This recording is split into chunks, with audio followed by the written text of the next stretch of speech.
एक दिन नाज़रीन कराम लोगों ने कहा कि उमर तुम तो बड़े उसूल पसंद बनते हो, लेकिन ये मस्जिद नबवी की गली में जो नबी पाक के चचा हैं हजरत अब्बास, उनका एक पर नाला लगा हुआ है, वो सब लोगों के कपड़े आलूदा कर देता है। वो परनाला आपको दिखाई नहीं देता? वो परनाला मस्जिद नबवी की मरकजी गली में था। हजरत उमर फारूक रजी अल्लाह ताला अन्हु ने जब ये सुना तो फरमाने लगे उतार देते हैं, परनाला भी उतार देते हैं, उसूल है तो सबके लिए है। शारहीन ने लिखा है नाज़रीन कराम कि हजरत उमर फारूक उस गली में तशरीफ ले गए जहां पर वो परनाला नस्ब था।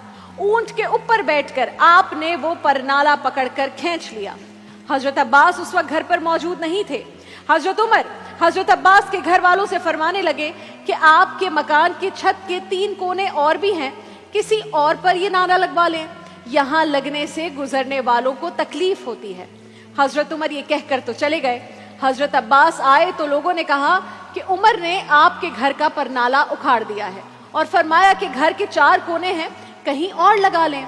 तो हजरत अब्बास ये सुनकर मुस्कुराने लगे। लोगों ने कहा उमर ने आपके घर का परनाला हटा दिया, आप मुस्कुरा रहे हैं?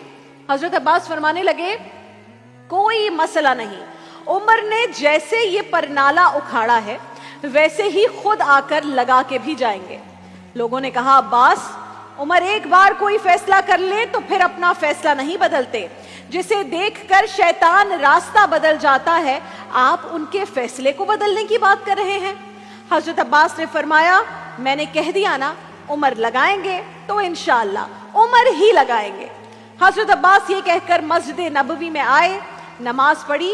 वो कहते हैं मैंने बात में पहल नहीं की। हजरत उमर खुद कहने लगे कि हुजूर आपसे ये उम्मीद न थी, घर में 4 कोने होते हैं, जरूरी है कि परनाला उसी कोने में लगे जहां से नमाजी गुजरते हैं। हजरत अब्बास कहने लगे उमर आप बिल्कुल ठीक कहते हैं, घर में 4 कोने हैं, मेरे पास जगह भी है परनाले की, और मैंने भी कई दफा सोचा था कि उखाड़ दूं उसे, मैं भी उसी गली से गुजरता हूं, मेरे अपने कपड़े भी कई बार आलूदा हुए हैं, लेकिन मजबूरी ये आन पड़ी है कि मैं इस परनाले को उखाड़ नहीं सकता था, क्योंकि ये परनाला मेरे नबी करीम ने अपने दस्ते मुबारक से लगाया था। फरमाया मैं मकान की छत बना रहा था तो रसूल अल्लाह अचानक तशरीफ ले आए। कई लोग गवाह हैं इस बात के। रसूल करीम तशरीफ लाए और नबी पाक अलैहिस्सलाम ने फरमाया चचा थोड़ा काम मैं भी करता हूं, और फिर मेरे नबी करीम सल्लल्लाहु अलैहि वसल्लम ने अपने दस्ते मुबारक से ये परनाला लगाया था। लेकिन खैर है, अब बात उसूल पर आ गई है तो ठीक है, उमर आपने हटा दिया है, कोई बात नहीं। सामने कौन है? पक्का और सच्चा आशिक रसूल।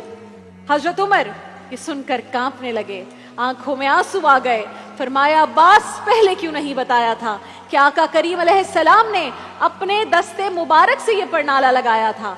आप सल्लल्लाहु अलैहि वसल्लम पर मेरे माँ बाप कुर्बान।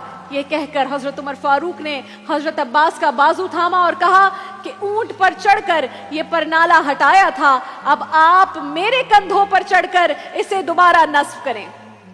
हजरत अब्बास रज़ी अल्लाह ताला अन्हु हजरत उमर के कंधों पर चढ़े और परनाला लगाकर उतरे तो हजरत अब्बास भी रो रहे थे, जनाबे उमर भी रो रहे थे, आंखों में आंसू हैं।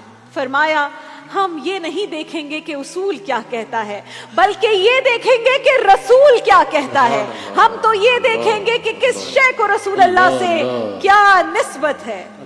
हम ये नहीं देखेंगे कि उसूल क्या कहता है, हम ये देखेंगे कि रसूल क्या कहता है। नबी करीम के दस्ते मुबारक पर नाले पर लग गए तो सारे उसूल खत्म हो गए। जो रसूल से निस्बत, उसमें उसूल कहाँ।